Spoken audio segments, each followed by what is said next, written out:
ಮಂಡಲಾಕಾರಂ ವ್ಯಾಪ್ತಂ ಯೇನ ಚರಾಚರಂ ತತ್ಪದಂ ದರ್ಶಿತಂ ಯೇನ ತಸ್ಮೈ ಶ್ರೀ ಗುರವೇ ನಮಃ. ಓಂ. ಸರ್ವರಿಗೂ ಯೋಗಾಯೋಗಕ್ಕೆ ಸ್ವಾಗತ ಸುಸ್ವಾಗತ. ಶ್ವಾಸಗುರು ಶ್ರೀ ವಚನಾನಂದ ಸ್ವಾಮೀಜಿ, ಶ್ವಾಸ, ಸಂಜಯ್ ನಗರ್, ಭೂಪ್ಸಂದ್ರ, ಬೆಂಗಳೂರು.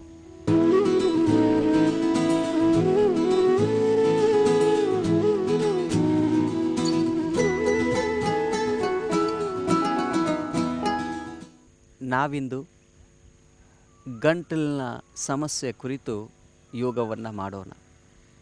ಗಂಟಲು ನಮ್ಮ ದೇಹದ ಅತ್ಯಂತ ಪ್ರಮುಖವಾಗಿರುವಂತಹ ಸ್ಥಳ, ಅದು ಗಂಟಲು. ನಾನಿವಾಗ ಮಾತನಾಡಬೇಕಾದ್ರೆ ನನ್ನ ಗಂಟಲ ಅವಶ್ಯಕತೆ ಇದೆ ನನಗೆ, ಅಥವಾ ನಾನು ನೀರನ್ನು ಕುಡಿಬೇಕು ಅಂತಂದರೆ ಗಂಟಲಿನ ಅವಶ್ಯಕತೆ ಇದೆ. ನಾವೊಂದು ಆಹಾರವನ್ನು ಸೇವನೆ ಮಾಡಬೇಕಾದ್ರೂ ಕೂಡ ಗಂಟಲಿನ ಅವಶ್ಯಕತೆ ಇದೆ. ಪ್ರತಿಯೊಂದು ಪದಾರ್ಥಗಳು ದೇಹಕ್ಕೆ ಪ್ರವೇಶವಾಗುವುದು ನಮ್ಮ ಬಾಯಿಯಿಂದ, ಕಂಠದಿಂದ, ಅಂದರೆ ಗಂಟಲಿನಿಂದ ಒಳಗಡೆ ಹೋಗೋದು. ವಿಶೇಷವಾಗಿ ಈ ಗಂಟಲ ಕೆರೆತ ಅನೇಕರಿಗೆ ಇರ್ತದೆ. ಸದಾಕಾಲ ಈ ಚಳಿಗಾಲದ ಸಂದರ್ಭದಲ್ಲಿ ನಾವು ಕೆಮ್ತಾ ಇರ್ತೇವೆ. ಈ ಕೆಮ್ಮು ಬಂದಾಗ ಅದು ಕೆರೆತ ನಿರಂತರವಾಗಿರ್ತದೆ. ಇದಕ್ಕೆ ಯೋಗದಲ್ಲಿ ಸುಲಭವಾಗಿರುವಂಥ ಉಪಾಯವೇನು, ಅನೇಕರಿಗೆ ಗಂಟಲು ಸಮಸ್ಯೆಗೆ ಏನು ಮಾಡ್ಬೋದು ಅಂತ. ಗಂಟಲು ಸಮಸ್ಯೆ ಅಂದಾಗ ಇಲ್ಲಿ 2 ನಾಳಗಳಿರ್ತವೆ. ಒಂದು ಅನ್ನನಾಳ, ಇನ್ನೊಂದು ಶ್ವಾಸನಾಳ ಅಂತ ಕರಿತೇವೆ. ಒಂದು ಈಸೋಫೆಗಸ್ ಅಂತ ಕರೀತಾರೆ, ಇನ್ನೊಂದು ಟ್ರ್ಯಾಕಿ ಅಂತ ಕರೀತಾರೆ. ಇದರ ಮಧ್ಯದಲ್ಲಿ ಒಂದು ಟ್ಯಾಪ್ ಇರ್ತದೆ. ಈ ಥರ ಒಂದು 2 ನಾಳಗಳಿದಾವೆ ಅಂತಂದರೆ ಇದ್ರ ಮೇಲೆ ಒಂದು ಟ್ಯಾಪ್ ಇರ್ತದೆ, ಒಂದು ಮುಚ್ಚಳಿಕೆ ಅಂತ ಕರಿತೇವೆ. ಈಗ ಒಂದು ಅನ್ನನಾಳ ಆದರೆ ಇನ್ನೊಂದು ಶ್ವಾಸನಾಳ. ಇದೇನಾಗುತ್ತೆ, ಹೀಗೆ ಟ್ಯಾಪ್ ಕೂತಿರುತ್ತೆ. ಅಕಸ್ಮಾತ್ ನಾವು ಉಸಿರು ತೆಗೆದುಕೋಬೇಕಂತಂದರೆ ಆವಾಗ ಈ ಟ್ಯಾಪ್ ಏನಾಗುತ್ತೆ, ಅನ್ನನಾಳ ಮೇಲೆ ಕೂತ್ಕೊತ್ತೆ, ಆವಾಗ ಶ್ವಾಸನಾಳ ಓಪನ್ ಆಗಿರ್ತದೆ. ಅಕಸ್ಮಾತ್ ನಾವು ಆಹಾರವನ್ನು ಸೇವನೆ ಮಾಡಬೇಕು ಅಂತಂದರೆ ಆವಾಗೇನಾಗುತ್ತೆ, ಶ್ವಾಸನಾಳ ಮುಚ್ಕೊಳ್ತದೆ, ಅನ್ನನಾಳ ತೆರೆದುಕೊಳ್ತದೆ. ಈ ಥರ ಇರ್ತದೆ ಇದು ಯಾವತ್ತು. ಒಂದೊಂದು ಸಲ ಏನಾಗುತ್ತೆ ಅಂತಂದರೆ ನಾವು ಊಟ ಮಾಡುವಾಗ ಮೂಗಿನಲ್ಲಿ ಒಂದೊಂದು ಸಲ ಅನ್ನದ ಅಗಳು ಬಂದುಬಿಡ್ತದೆ, ಅಥವಾ ಶ್ವಾಸನಾಳದ ಮೇಲೆ ಕುತ್ಕೊಂಡು ಬಿಡ್ತದೆ. ಆವಾಗ ನಮಗೆ ಏನು ಮಾಡೋದು, ಸೀನ್ ಬರೋದು, ಆವಾಗ ಒಂದು ಸಲ ನಮಗೆ ವಾಮಿಟ್ ಆಗೋ ಸಾಧ್ಯತೆಗಳು ಇರ್ತದೆ. ಅದಕ್ಕೆ ಯಾವತ್ತು ಊಟ ಮಾಡುವಾಗ ಯಾಕೆ ಮಾತಾಡಬಾರ್ದು ಅಂತಂದರೆ, ಆವಾಗ ಏನಾಗುತ್ತೆ ಅಂತಂದರೆ ನಾವು ಗಾಳಿಯೂ ಕೂಡ ನಮ್ಮ ಅನ್ನನಾಳದ ಮೂಲಕ ಒಳಗಡೆ ಹೋಗೋದ್ರಿಂದ ಅದು ಗ್ಯಾಸ್ ತುಂಬಿಕೋತದೆ, ಅದರಿಂದ ಡಕಾರ ಬರ್ತಾ ಹೋಗುತ್ತೆ. ಅದಕ್ಕೆ ಈ ಕಂಠ ಅನ್ನೋದು ಬಹಳ ಮುಖ್ಯ. ಇಲ್ಲಿ 2 ಗ್ರಂಥಿಗಳಿರ್ತವೆ. ಅವುಗಳಿಗೆ ನಾವು ಥೈರಾಯ್ಡ್ ಮತ್ತು ಪ್ಯಾರಾಥೈರಾಯ್ಡ್ ಅಂತ ಕರಿತೇವೆ. ಇದರ ಮಧ್ಯದಲ್ಲಿ ಒಂದು ಧ್ವನಿ ಪೆಟ್ಟಿಗೆ ಇರ್ತದೆ, ವಾಯ್ಸ್ ಬಾಕ್ಸ್ ಅಂತ ಕರೀತಾರೆ. ನಾ ಈಗ ಮಾತಾಡ್ತಾ ಇದ್ದೀನಲ್ವ, ಇದೆಲ್ಲವೂ ಪೂರೈಕೆ ಮಾಡೋದು ಇದೆ ಈ ವಾಯ್ಸ್ ಬಾಕ್ಸ್. ಒಂದೊಂದು ಸಲ ಈ ವಾಯ್ಸ್ ಬಾಕ್ಸ್ ಕೂಡ ತೊಂದರೆ ಉಂಟಾಗುತ್ತೆ. ಅದಕ್ಕೆ ಧ್ವನಿ ಕೂತಿದೆ ನೋಡಿ ಅಂತ ಅಂತಾರೆ. ಯಾಕಂತಂದರೆ ಆ ಧ್ವನಿ ಪೆಟ್ಟಿಗೆ ಸಮಸ್ಯೆ ಇರ್ತದೆ. ಅದಕ್ಕೆ ನಾವು ಏನು ಮಾಡಬೇಕು, ಯೋಗದಲ್ಲಿ ಕೆಲವೊಂದು ಸಹಜವಾದ ಉಪಾಯ ಇದೆ. ಈಗ ನಿಮಗೆ ಥೈರಾಯ್ಡ್ ಅನ್ನುವಂಥ ಒಂದು ಗ್ರಂಥಿ, ಪ್ಯಾರಾಥೈರಾಯ್ಡ್ ಅನ್ನುವಂಥ ಗ್ರಂಥಿ, ಇವತ್ತು ಹೈಪೋಥೈರಾಯ್ಡ್ ಮತ್ತು ಹೈಪರ್ ಥೈರಾಯ್ಡ್ನಿಂದ ಬಳಲ್ತಾ ಇರ್ತಾರೆ ಎಷ್ಟೋ ಜನ. ಅದರಿಂದನೇ ಇವತ್ತು ಮಕ್ಕಳ ಸರಿಯಾದ ಬೆಳವಣಿಗೆ ಆಗೋದಿಲ್ಲ, ಅವರ ಮಾನಸಿಕ ಬೆಳವಣಿಗೆ ಆಗೋದಿಲ್ಲ. ಯಾವತ್ತು ಮಕ್ಕಳು ತುಂಬ ನಾಟಿಯಾಗಿರ್ತಾರೆ, ಅವರಲ್ಲಿ ಭಾಳ ಶಕ್ತಿ ಇರ್ತದೆ, ಒಂದು ಕಡೆ ಕುತ್ಕೊಳ್ಳೋದಿಲ್ಲ. ಆದರೆ ವೈಸ್ ಇರ್ತಾರೆ, ಆದರೆ ಒಂದೇ ಕಡೆ ಕುತ್ಕೊಳ್ಳೋದಿಲ್ಲ. ಅಂಥವ್ರು ಏನು ಮಾಡಬೇಕು ಅಂತಂದರೆ ನಾವು ಕೆಲವೊಂದು ಪ್ರಾಣಾಯಾಮಗಳನ್ನ ನಾವು ಹೇಳ್ಕೊಡ್ತೇವೆ. ಮುಖ್ಯವಾಗಿ ನೀವೇನು ಮಾಡಬೇಕು, ಈ ಗಂಟಲು ಸಮಸ್ಯೆ ಇತ್ತು ಅಂತಂದರೆ ಉಜ್ಜಾಯಿ ಪ್ರಾಣಾಯಾಮವನ್ನು ಮಾಡಬೇಕು. ಉಜ್ಜಾಯಿ ಪ್ರಾಣಾಯಾಮ ಅಂತಂದರೆ ಮನಸ್ಸನ್ನು ಕಂಠಸ್ಥಾನದಲ್ಲಿ ತರಬೇಕು. ಇಲ್ಲಿ ಉಚ್ಛ್ವಾಸ ನಿಶ್ವಾಸ ಆಗುವಂಥ ಶಬ್ದವನ್ನು ನೀವು ಕೇಳ್ತಾ ಹೋಗಬೇಕು. ಒಂಥರ ಎಳೆಯ ಮಗುವಿನ ಗೊರಕೆ ಶಬ್ದ ಹಾಗೆ ಕೇಳಿಸ್ತಾ ಹೋಗುತ್ತೆ. ಅನೇಕರು ಉಜ್ಜಾಯಿ ಪ್ರಾಣಾಯಾಮ ಅಂತಂದರೆ ಹೇಗೆ ಮಾಡ್ತಾರೆ ಅಂತಂದರೆ ಈ ಥರ ಮಾಡ್ತಾರೆ. ಇದು ಉಜ್ಜಾಯಿ ಪ್ರಾಣಾಯಾಮ ಅಲ್ಲ, ಇದು ತಪ್ಪಿದು. ಉಜ್ಜಾಯಿ ಪ್ರಾಣಾಯಾಮ ಅದು ಕೇವಲ ನಿಮಗೆ ಮಾತ್ರ ಕೇಳಿಸ್ಬೇಕು, ಬೇರೆಯವ್ರಿಗೆ ಕೇಳಿಸಬಾರ್ದು. ಅದು ಉಜ್ಜಾಯಿ ಮೇಲೆ ಕೆತ್ತುವುದು ಅಂತ ಅರ್ಥ. ಕೆಲವರು ಏನು ಮಾಡ್ತಾ ಇರ್ತಾರೆ,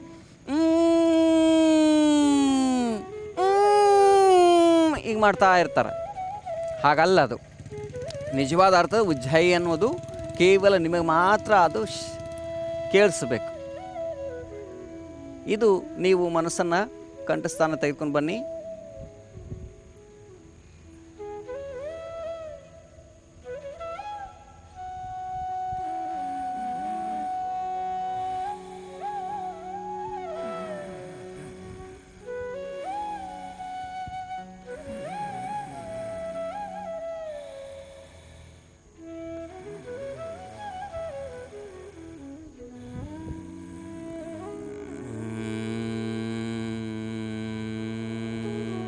ನಾನು ನಿಮಗೆ ಗೊತ್ತಾಗಲಿ ಅಂತ ಹೇಳ್ತಾ ಇದ್ದೀನಿ ಈ ಶಬ್ದ. ಆದರೆ ಇದು ಕೂಡ ಉಜ್ಜಯ ಅಲ್ಲ, ಸುಮ್ಮನೆ ನಿಮಗೆ ಗೊತ್ತಾಗಬೇಕಲ್ಲ, ಕೂಡುಗನಿಗಿಂತ ಮೆಳಗನ್ ಲೇಸ್ ಅಂತಾರೆ ಹಾಗೆ.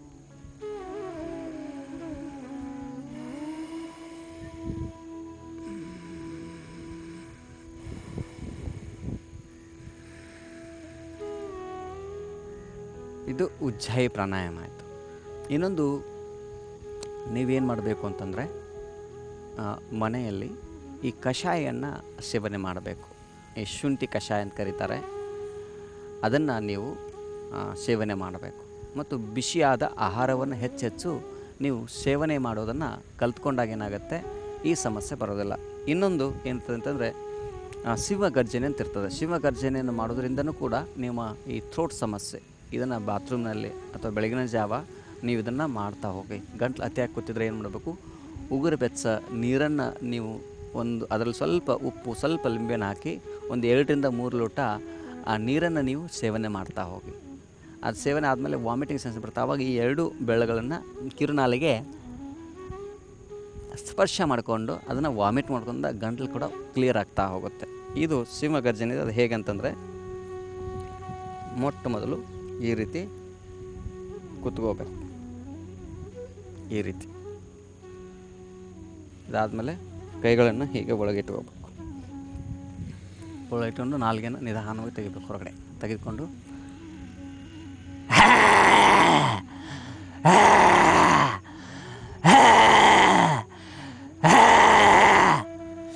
ಈ ರೀತಿ ಮಾಡೋದ್ರಿಂದ ಇದಕ್ಕೆ ಶಿವಗರ್ಜನೆ, ಶಿವನ ಹಾಗೆ ಮಾಡೋದು. ಶಿವ ಯಾವುದೇ ಒಂದು ಆಹಾರವನ್ನು ಸೇವನೆ ಮಾಡಿದಾಗ ದೇಹಕ್ಕೆ ವಿಷ ಅನಿಸಿದಾಗ ಶಿವ ಏನು ಮಾಡ್ತದೆ, ಆ ವಿಷವನ್ನು ಹೊರಗೆ ಹಾಕ್ಲಿಕ್ಕೆ ಕಕ್ತದೆ ಆ ವಿಷವನ್ನು. ಅದಕ್ಕೆ ಹೇಗೆ ಮಾಡೋದು, ಈ ಥರ ಶಿವಗರ್ಜನೆ ಮಾಡೋದು. ಹೇಗೆ,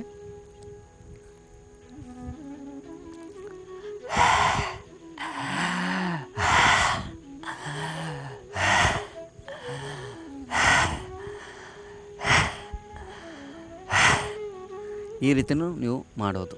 ಅತಿ ಜೋರಾಗಿ ಮಾಡಿದ್ರೆ ಪಕ್ಕದ ಮನೆಯವರೆಲ್ಲ ಬಂದು ಏನಾಯಿತು ಅಂತಾರೆ.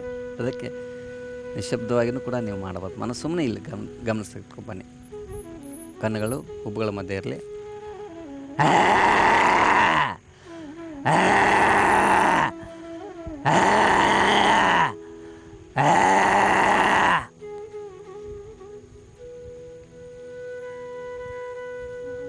ಈ ಸ್ಥಿತಿಗೆ ಕೂತ್ಕೋಬೇಕು.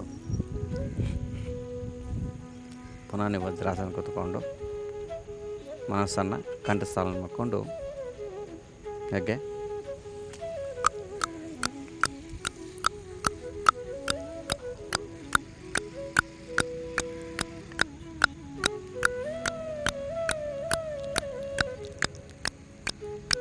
ಈಗ ಮಾಡೋದ್ರಿಂದನೂ ಕೂಡ ನಿಮ್ಮ ಗಂಟಲು ಸಹಜವಾಗಿಯೇ ಸರಿಯಾಗುತ್ತೆ. ಮತ್ತು ಎರಡನೇದು, ಎಲ್ಲಕ್ಕಿಂತ ಮುಖ್ಯವಾಗಿ ಈ ಪಾಯಿಂಟ್ ಇದೆಯಲ್ಲ, ಈ ಪಾಯಿಂಟನ್ನು ಪ್ರೆಸ್ ಮಾಡ್ತಾ ಹೋಗಬೇಕಿದು. ಥ್ರೋಟ್ ರಿಲೇಟೆಡ್ಡು ಯಾರಿಗೆ ಕಂಠಸ್ಥಾನದ ಸಮಸ್ಯೆ ಇದೆಯೋ, ಥೈರಾಯ್ಡ್ ಸಮಸ್ಯೆ ಇದ್ದವರು ಈ ಪಾಯಿಂಟನ್ನು ನೀವು ಹೆಚ್ಚೆಚ್ಚು ಪ್ರೆಸ್ ಮಾಡೋದನ್ನು ಕಲ್ತ್ಕೋಬೇಕು. ಈ ಭಾಗ ಇದೆಲ್ಲ, ಈ ಭಾಗ ಈ ಕೆಲವು ವಿಪರೀತವಾಗಿ ಕಫ ಗಟ್ಟಿರ್ತದೆ, ಎದೆ ಗೂಡು ಪೂರ ನಿರಂತರವಾಗಿ ಕೆಮ್ತಾ ಇರ್ತಾರೆ.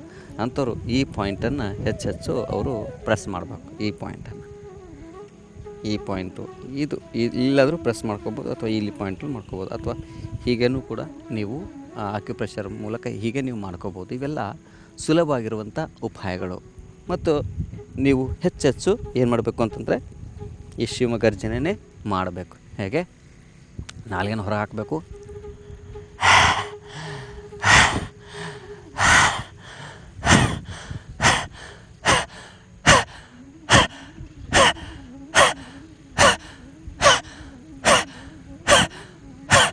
ಹೀಗೂ ಕೂಡ ನೀವು ಮಾಡಬಹುದು. ಇದಾದಮೇಲೆ ಏನು ಮಾಡ್ಬೇಕಂತಂದರೆ ಈ ಗಂಟಿನಲ್ಲಿ ಒಂದು ಬೀಜ ಮಂತ್ರ ಇದೆ. ಆ ಬೀಜ ಮಂತ್ರವನ್ನು ಹೇಳಬೇಕು. ಹೇಗೆ, ಹಂ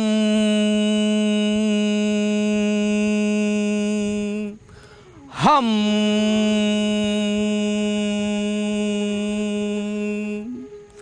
ಹೀಗೆ ಈ ಬೀಜ ಮಂತ್ರವನ್ನು ಹೇಳ್ತಾ ಹೋಗೋದ್ರಿಂದ, ಹಮ್ ಅನ್ನುವಂಥ ಬೀಜ ಮಂತ್ರ ಹೇಳಿದ್ರೆ ಈ ಇಲ್ಲಿರುವಂಥ 16 ಕಡೆ ನರಗಳು ಹೋಗಿರ್ತವೆ. ಇಲ್ಲಿ ಕಂಠಸ್ಥಾನದಲ್ಲಿ 16 ಕಡೆ ಕನೆಕ್ಷನ್ ಇರ್ತದೆ, 16 ಪಾಯಿಂಟ್ಗಳಿರ್ತವೆ. ಅದಕ್ಕೆ ಈ ಹಮ್ ಅನ್ನೋದು ಹೇಳಬೇಕು.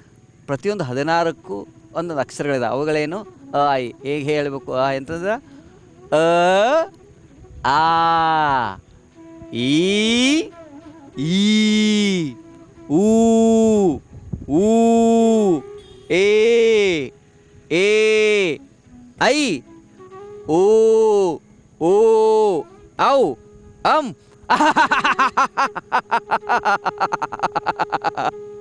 ಹಿಂಗೆ ಅ ಈ ಹೇಳೋದ್ರಿಂದನೂ ಕೂಡ ನಿಮಗೆ ಎಷ್ಟೋ ಸಮಸ್ಯೆಗಳು ನಿಧಾನವಾಗಿ ದೂರ ಆಗ್ತಾ ಹೋಗ್ತವೆ. ಅದಕ್ಕೆ ಗಂಟಲಿಗೆ ಸಮಸ್ಯೆ ಕುರಿತು ಇಷ್ಟು ನಾನು ಹೇಳಿದೆ. ಈ ಸಮಸ್ಯೆಯನ್ನು ಸರಿಯಾದ ರೀತಿಯಲ್ಲಿ ನೀವು ಕ್ಯೂರ್ ಮಾಡ್ಕೋಬೇಕಂದ್ರೆ ನೀವು ನಮ್ಮ ಶ್ವಾಸ ಸಂಸ್ಥೆಗೆ ಬಂದರೆ ಇಲ್ಲಿ ನಾವು ಕ್ರಮಬದ್ಧವಾದ ರೀತಿಯಲ್ಲಿ ನಾವು ಯೋಗವನ್ನು ಹೇಳ್ಕೊಡ್ತೇವೆ. ಒಂದು ವಾರದ ಕಾಲ ರೆಸಿಡೆನ್ಷಿಯಲ್ ಕೋರ್ಸ್ ಇದೆ. ಅಲ್ಲಿ ಕೆಳಗಡೆ ಬರುವಂಥ ಫೋನ್ ನಂಬರ್ ನೋಡ್ಕೊಂಡು ನಮ್ಮ ಆಶ್ರಮಕ್ಕೆ ಫೋನ್ ಮಾಡಿ ನೀವು ನಮ್ಮನ್ನು ಸಂಪರ್ಕಿಸಿ ಬನ್ನಿ. ಆ ಮೂಲಕವಾಗಿ ನಾವು ನೀವೆಲ್ಲರೂ ಯೋಗಯುಕ್ತರಾಗೋಣ, ರೋಗಮುಕ್ತರಾಗೋಣ ಅಂತ ಹೇಳ್ತಾ ಇದನ್ನು ಕಾರ್ಯಕ್ರಮಿಸಿದ್ರೆ ಎಲ್ಲರಿಗೂ ನಮಸ್ಕಾರಗಳು.